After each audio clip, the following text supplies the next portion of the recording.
Hi guys, welcome to my YouTube vlog. For today's video, pag-usapan natin ng mga top 10 toxic trait ng mga Filipino na dapat tanggalin natin para sa magandang generation. So, ano pa hinihintay natin? Let's go! So, salamat pala dito sa topic na to sa Filipino rat race. So, nakita ko siya. So, nag-trending siya. At the moment na meron siyang 49,000 shares and marami-raming likes and comments. Mga suggestion na tao. So, ito yung top 10 Filipino toxic traits that we would like to change for a better next generation by Christoph Ian Notario, Rat Race Running. So maganda siyang for financial goals siya. So umpisahan natin. Number 1, Filipino time. Filipinos have toxic habit of arriving late appointment, meeting, or gathering. It may seem a norm by many, but it needs to change. Filipino time is not good because we're inconsiderate and disrespectful to other people's in time. Well, hindi lang naman tayo ng bansang laging late. Pero nagkaroon taon na talaga na mayroon tayong sariling term for Filipino time. Kasi ako, I work in Japan. I work in Japan for almost many years na. Being late means rude. Pero kasi sa Filipino, nagiging norm natin yung Filipino time that yung mga bagay na dapat nakaplano, it become delayed. Delay. Alam mo yun? Yung sa point na, okay lang yan, Filipino time naman. So, usapan nyo is like 2:30, pero dadating 3 o'clock, 3:30 in the worst. Nagiging norm, sa pagiging norm niya, nagiging toxic na siya. Alam mo yun? Yun lang. Yung Filipino time, dapat matanggal yan. Pero sabihin natin, lagi naman kasi bakit ang public transportation natin? Well, hindi ka pa pinapanganak, may traffic na.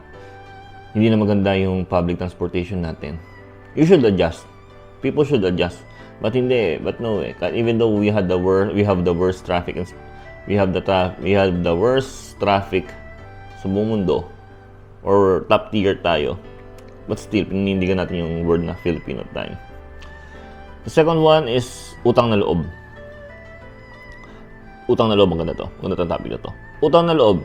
Filipino tends to impose utang na loob or debt gratitude to others, especially if they help with your favor. This can also go the other way where the beneficiary level of need reciprocate from the receive. However, we need to learn to help others without expecting imposing anything in return. Ayan. Ang Filipino, mahilig manumbat. Wala kang utang na loob. Pinag-aral kita. Linyahan ng mga yan. Sa mga family na toxic family, diba? Utang na loob. Mahilig tayong magbigay na bigay, expecting in return. Diba? Ganun na mindset ng Pilipino. Utang na loob, may utang na loob sa akin. May pabor kang ginawa sa akin. So, I expect na kapag may kailangan ako, or may need ako, you should repay. Kumbaga, ganun yung mindset natin na, alam mo yun, yung we expect in return. Dapat supposed to be, if you really want to help other people, if you really want to help, don't expect in something in return. Ganun dapat. Hindi yung utang na loob mindset. Yun lang. May sila tayo doon. Ito maganda to. Number 3, comparing to others. Filipino love to compare. If you grew up in a typical Filipino household, your parents or your older relatives might have compared you and your accomplishment to other seemingly more successful people. Maybe relative, a friend, even a neighbor. This mindset adds on unnecessary pressure and other may even affect their confidence in planes. Ayan, mahilig tayo lalo na sa mga family reunion. Buti pa ang anak ni engineer. Buti pa yung anak ni Mars, doktor. Buti pa siya nakapagtapos. Buti pa siya may anak. Buti pa yung iba may ganyan. Pinaka-toxic na Filipino mindset yun. Mahilig tayo mo-compare. Yung comparison na yun, nabibreak yung confidence ng isang tao. Alam mo, nakakalungkot lang. Kasi syempre, isipin mo, when I grew up in a teenager before, syempre, I don't want to recall anymore. Teenager ako, nagkakaroon ng comparison. Even though self-aware naman ako na nagkakaroon ng comparison. Yung esteem mo, alam mo yun, yung esteem mo bilang as a person, nahahamak syempre. Rather than you improve, hindi ko na ma-reach to. It's either gonna be your fuel to success or it's the insecurity that will drag you down. Ayun. Mahilig tayong mag-compare. Don't compare to other people, to your own success. Sabi nga nila, May kanya-kanya tayong biyahe, may kanya-kanya tayong papupuntahan patungo sa ating goal sa buhay. Kumbaga, kanya-kanya tayo ng papuntahan ng road kalsada. Yung iba, syempre, di naman natin alam yung mga naging doktor, naging engineer. You don't know those sacrifices they did to be on that spot. Diba? Pero siguro, diba? So, ayun lang. Let's remove those kind of mentality na we are comparing to other people's success. Kasi syempre, di ba? Your road is different from your road, di ba? Your road. Ayun, so different success, different di ba? Approach, different life, di ba? So lahat tayo may kanya-kanya pinagdadaanan. So don't compare about it. The next one is Padrino system. Padrino system. I've worked in a private company and government sector, and I can say Padrino system is rampant. There are unqualified people who goes to the government jobs and appointment because of their backers while displacing more qualified candidates. Ayan ang mahirap sa Pilipino, Padrino system. Yung mga ibang backer. I work in a cruise ship. Hindi na ako lalayo. For us, hindi ka makapasok sa company or sa barko basta-basta kung wala kang backer. I tried before. Mag-a-apply ka, sino kakilala mo sa loob? Ikaw mag-anak ka ba sa barko? Ganyan. So marami akong makasama sa barko, ayoko naman banggitin, mga incompetent. Marami pa mas magaling dyan. Pero po siya, fresh graduate, walang job experience, nakapasok, kamag-anak ng supervisor, kamag-anak na matagal na sa barko. Alam mo yon, yung opportunity para sa rightful deserving ng tao na yon, sa spot na yon, nawawala kasi nga sa miss opportunity dahil sa Padrino system sa mga backer, which is like, nakakaano lang din. Nasisira yung pangalan. Kunyari, just in case of emergency, events or something like that, na-hire mo yung mga incompetent people because of their Padrino. Supposed to be may mga well-deserved pa sa mga tao na yan. Diba? Yung mga skillful talaga, yung pinaghirapan, yung grind, may talent talaga. Pero ay nga, hindi makapasok dahil nga through Padrino system. Tapos, ito naman, the other one, number 5, smart shaming. Yan, maganda yan. In a recent year, we have changed the culture of celebrating intelligence to shaming them. People don't want to correct them, especially in social media, limiting their learning and changing their perspective. At the same time, people mock those who voice out research-based. We even insult them to the face. Ikaw na. Yes. People, especially Filipino doesn't like being criticized. Yun lang yun. Ayaw natin i-criticize tayo. Kasi masyado maraming magaling na Filipino, maraming matalino sa atin. Pero once na kinorek tayo, we hate it. We don't like being criticized to our own opinion. Kahit alam mong baliktad yan. Kahit baluktot yan. Ayun yung nakuha natin sa ugali ng mga Indio ng Pilipino, mga lumang panahon. Hanggang dinala natin hanggang ngayon. Kasi feeling natin, we are the number one country in the Asia, Pacific, like ganyan. Pero, yung babayaran mo, ikaw na. Which is, like, alam mo yun, kinorek ka lang naman. Pero what? Ayaw mo apakan yung ego mo, so ini-smart shaming mo siya. Yun. Number 6 is pagtatampo. Pagtatampo or sukling or typical Filipino trait. For instance, you don't invite someone, especially relative friends, in a wedding, birthday, or gathering. They will take offense, displeasure, or even grudge against you. I realize those constantly sulk over and not getting invites. They are important people who should never be left out. Alam mo yung pa-main character syndrome.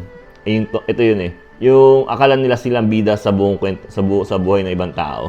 Sila yung mga bida-bida. Yung kapag hindi mo ko inimbitahan sa ganyan. Especially, ako kinasal ako. A little bit story. Kinasal ako, I invite people. Some of people hindi ko inimbitahan kasi we're not just like really close. Magkakilala lang tayo but we're not really close. Pero then, tatampo sila kasi hindi mo sila pinuntahan. Well, screw on you because I don't really have the personal attachment sa'yo. Same goes yung mga ganyan, mga matatampuhin ng ibang Pilipino. Sana tanggalin din natin yan. Number 7 is bahala na si Batman. Bahala na si Batman na yun ang magandang tanggalin sa Filipino attitude. Many Filipinos live complacent lives and wait for things to unfold. They don't plan or try to solve problems. Instead, wait for someone to rescue them, such as politicians, responsible or responsible children or relatives. Ayun yung ano, bahala na si Batman. Mag-aanak, palamunin. Paano ba yun? Araw-araw, umasa sa magulang. Walang trabaho. Bahala na si Batman. Ganun. Alam mo wala ka ng pera. Gumastos ka pa rin dyan. Kinabukasan. Bahala na si Batman. Kaya yan. Ganyan. Yung alam mo yun, masyadong they rely so much in fate to their problems when you can solve it naman talaga in more instantless, more prepared ka rather than hintay mong mag-unfold sa harapan mo yung mga bahala na attitude, which is tanggalin nyo yung ganyang mindset. Yon. Next is number 8, crab mentality. Many Filipinos have crab mentality. They are envious, jealous, and even resentful other people's success. They don't want to celebrate other people's wins, but they always constant outlook for them to fall. Like, if I can't leave my current situation, so you can't. Lalayo pa ba ako? Napaka-common natin na wording yun sa Pilipino. Ayun yung sa talangka. Kung nasa timba kayo, haatakin ka niya pababa. Walang aangat. Ganun na kasimple yun. Ayun, sa OFW. Sino ba sumisira sa kapwa Pilipino? Sino ba sumisira sa mga kapwa OFW? Kapwa niyang Filipino. Kasi nga, walang aangat. Ganun din yun. From household, company, work, every place in ano, sama-sama tayong talangka. Walang aangat sa pamilyang to, walang aangat. Ganun. Which is nakakalungkot. Kasi ever since beginning of time, Filipino records, we still have those kind of crab mentality na hindi na nawala. Tanggalin natin yun. Number 9, bawal ang mga tuwiran. Many older Filipino believes that they know it all. All the younger people have no rights to talk back, question authority. This can be our parents, older relatives, bosses who quickly dismiss valid concern and question. Ito, yung sasabi ng seniority. Bawal ka mga tuwiran. Alam mo yung kahit baluktot yung pangangatwiran ng ibang tao. Kahit baliktad, mga katwiran pa sila. Tapos, bawal ka mga katwiran, mas matanda ako sa'yo, wala kang utang loob. Ayun. So, ayun, alam mo yun, hindi, ganyan. Kasi nga, ayaw nila makorek. Yung parang ilano natin sa ego nila, sa smart shaming. Nandun sa part na yun. Tapos, number 10, English speakers as intelligent. Many people of other equity of speaking English is a sign of intelligence when it's only a language. A means of communication like Filipino, this is also why many parents today English at home rather than their mother tongue. You'll even feel intimidated. Yung mga mga Inglesera pala ka. Well, nagsasalita ng English but I never really use this kapag nasa labas ako. Way of speaking ko lang to pa nagsasalita sa vlog ko. Pero ayun nga, yung iba intimidate. Kasi akala nila, mas capable sila sa ibang tao o mas mataas ang ranggo nila sa intellectual kapag kapag nagpagsalita sa English to intimidate other people. Nakakalungkot lang. So, para sa akin, may dadagdag pa ako sa iba. Yung mga forced breadwinner culture. Kailangan ikaw magpaangat sa amin sa pamilyang ito. Yon. Victim blaming, nabastos or sexually assaulted. Women are expected to be housewife. Requiring everyone to have a children, mga ganong mindset. Kasi nga, magparayo kayo, magpakarami. Pero, what's your thought? Ano pa yung mga, please comment down below, ano pa yung mga iniisip nyo na toxic Filipino na kailangan natin tanggalin sa Pilipinas. Ayun lang. So, this kind of commentary, susubukan ko dumalas to kasi nakabakasyon lang sa Pilipinas. So, marami tayong hanash, marami tayong time.